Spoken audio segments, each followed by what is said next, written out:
जयपुर से खबर आ रही है। मंत्री किरोड़ीलाल मीणा से बीएपी के विधायकों ने मुलाकात की है। जयपुर आवास पर तीनों विधायकों की मुलाकात हुई है। आदिवासी इलाकों की अलग अलग समस्याओं को लेकर चर्चा की गई। तो किरोड़ीलाल मीणा के साथ बातचीत करने के लिए पहुंचे बीएपी के तमाम विधायक।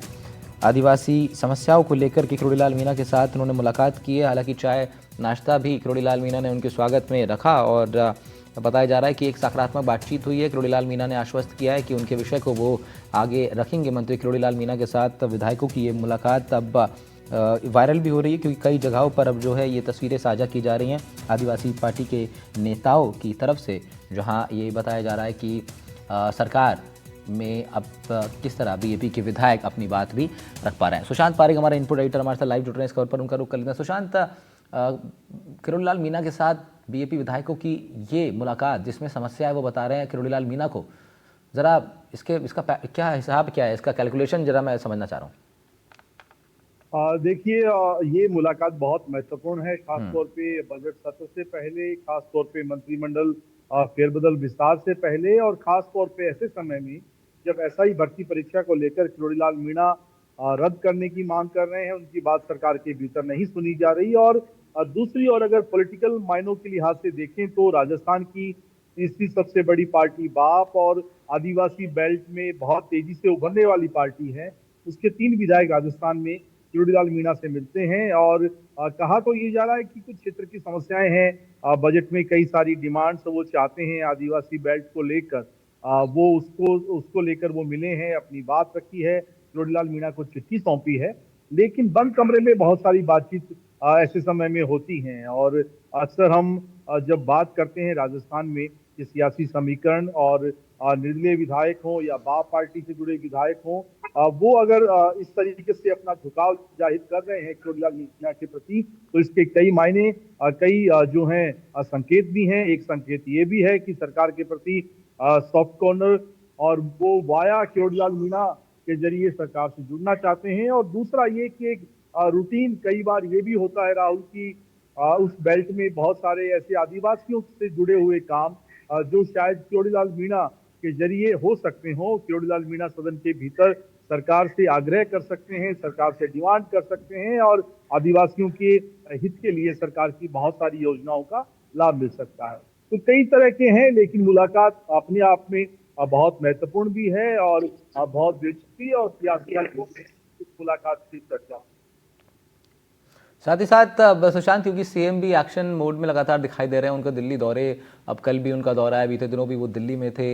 इधर किरोड़ीलाल मीणा, मतलब सीएम की नज़र भी क्या इन अपने तमाम अलग दौरों के साथ साथ इस पर भी है कि प्रदेश के अंदर जो पार्टी के बड़े नेता हैं उनकी मुलाकात, उनकी चर्चा किन किन विषयों पर कहाँ कहाँ हो रही है?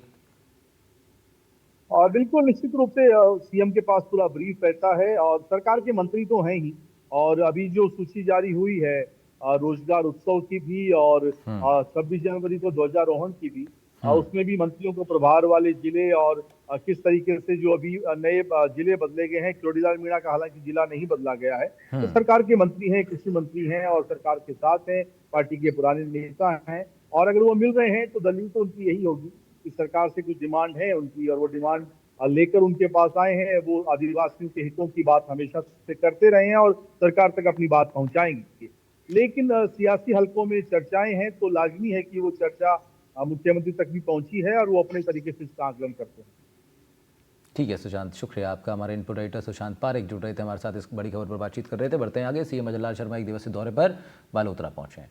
सीएम ने यहां रिफाइनरी परियोजनाओं का निरीक्षण किया, अधिकारियों के साथ विकास कार्यों को लेकर बैठक की। बालोतरा पहुंचने पर स्थानीय कार्यकर्ताओं ने उनका स्वागत किया, इसमें कई मंत्री भी शामिल रहे, विधायक स्थानीय वहाँ वो भी पहुंचे उनके स्वागत के लिए। मुख्यमंत्री भजनलाल शर्मा पचपदरा रिफाइनरी पहुंचने के बाद सबसे पहले उन्होंने पौधारोपण किया, रिफाइनरी के अलग अलग हिस्सों का दौरा किया है। पचपदरा रिफाइनरी राज्य की एक महत्वपूर्ण परियोजना है। ऊर्जा और औद्योगिक क्षेत्र में नए आयाम स्थापित करने से इसको जोड़ करके देखा जा रहा है। सीएम का ये दौरा परियोजनाओं की प्रगति, आगामी योजनाओं के लिए काफ़ी अहम इसको माना जा रहा है। दौरे से उम्मीद है कि रिफाइनरी के विकास कार्यों को और भी गति मिल पाएगी।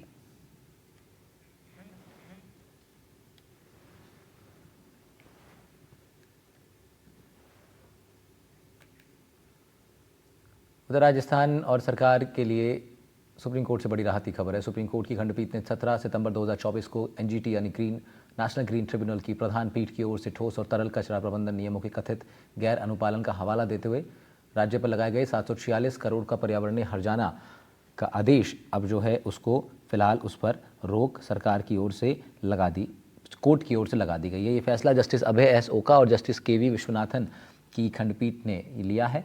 राज्य की ओर से अतिरिक्त महाधिवक्ता शिवमंगल शर्मा ने जानकारी दी कि एनजीटी ने न केवल 113 करोड़ का भुगतान 1 महीने के भीतर करने का आदेश दिया था, बल्कि मुख्य सचिव और शहरी विकास के प्रधान सचिव और अतिरिक्त मुख्य सचिव के खिलाफ अभियोजन के कारण बताओ नोटिस भी उन्होंने जारी कर दिया था। इस फैसले ने राज्य सरकार में व्यापक चिंता पैदा करती थी। पर्यावरण नियमों का पालन सुनिश्चित करने के लिए गंभीरता से अब सरकार इस पर काम कर रही है, उन्होंने जानकारी दी है। साथ ही जानकारी ये भी आई कि एनजीटी ने पूर्ण अनुपालन में देरी और खामियों का आरोप भी लगाया था। राज्य की वित्तीय बाधाओं और कचरा प्रबंधन के लिए चल रहे प्रयासों पर एनजीटी ने ध्यान नहीं दिया, ये सरकार का पक्ष सामने आया है।